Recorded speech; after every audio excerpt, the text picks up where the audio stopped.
E aí, galerinha, tranquilo? Como é que vocês estão? Tudo bem? Tirando esse calor do cacete que tá aqui, né? Já são 11h27. Bora continuar aqui com os vídeos. A gente tem um pequeno detalhe aqui agora.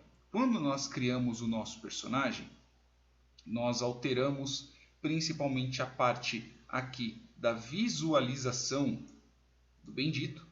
Ok? Do bendito que eu digo dos atributos.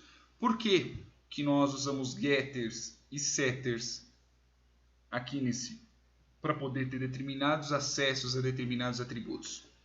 Além de ser uma padronização em algumas partes do Java, que depois mais para frente eu explico, você tem que ter essa parte delegada de quem vai poder acessar determinadas coisas.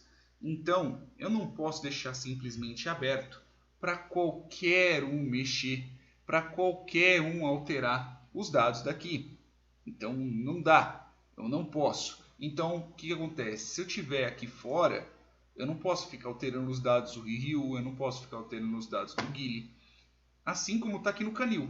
Veja, aqui no canil está errado, porque este atributo aqui é público, este atributo aqui é público. Então qualquer um pode mexer, qualquer um pode alterar. Você não tem regra alguma de como este dado vai ser alterado ou não. Ok? Para isso que servem os getters e setters. Depois a gente dá uma refatorada aqui na parte do canil. Agora eu vou ensinar algo mais legalzinho. Veja que quando nós estamos tratando aqui do personagem, esse barulho é eu mexendo na cadeira, tá?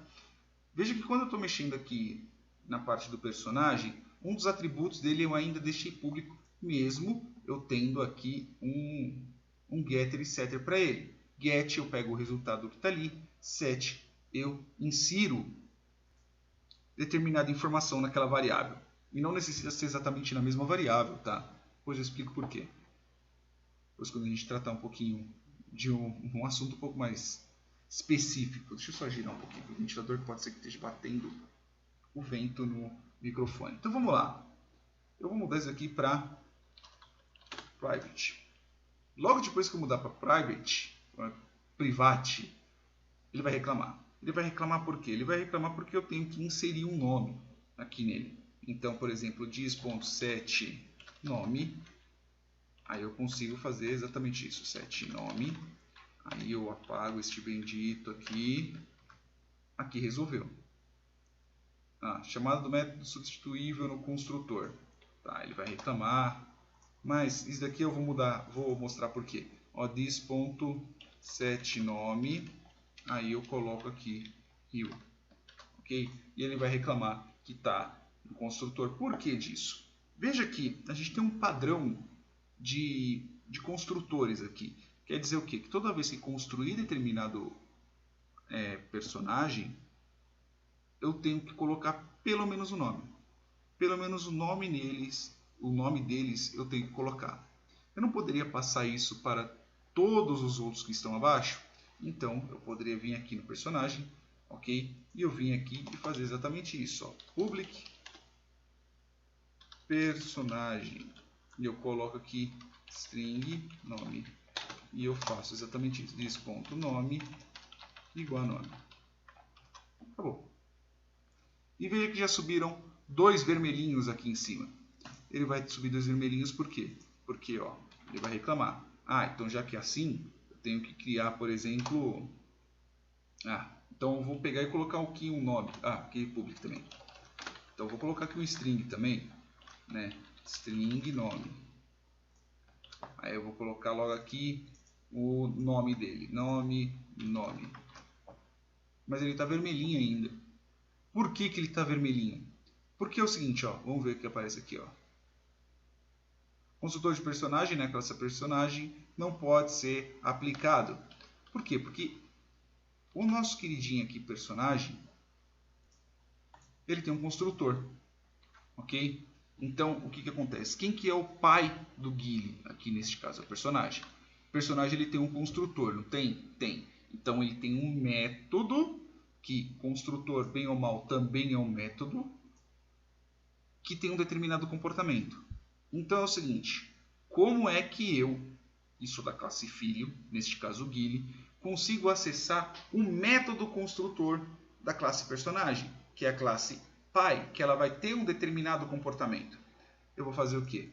Eu simplesmente escrevo isso aqui, ó, super e Guile. E aqui no outro, no Ryu, eu também faço a mesma coisa, super Ryu.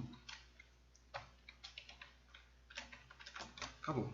Se eu rodar de novo, aqui no Street, ó, executar arquivo, ele vai executar certinho. Por quê? Porque quando aqui na parte do construtor, vou girar um pouquinho para mim, tá? Desculpa se tiver vento.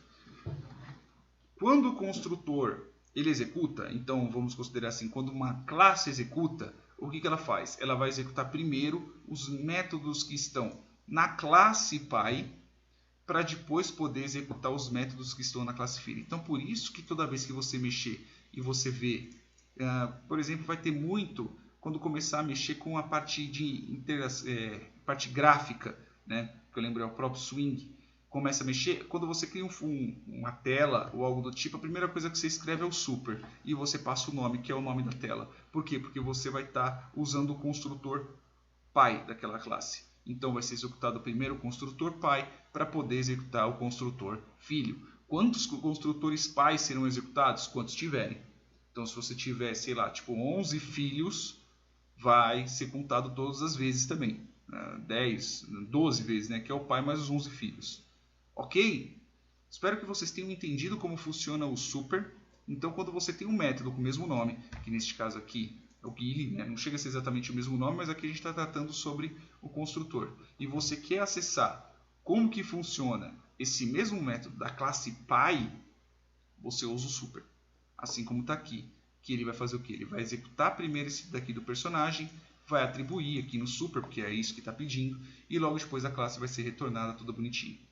Beleza? Espero que vocês tenham entendido, espero que vocês tenham gostado, entendido um pouco como funciona o super. E vou ficando por aqui. Se gostou, curte, compartilha, principalmente compartilha os vídeos. E tem mais alguns vídeos aí na tela que você pode acessar. Belezinha, pessoal? Até o próximo vídeo.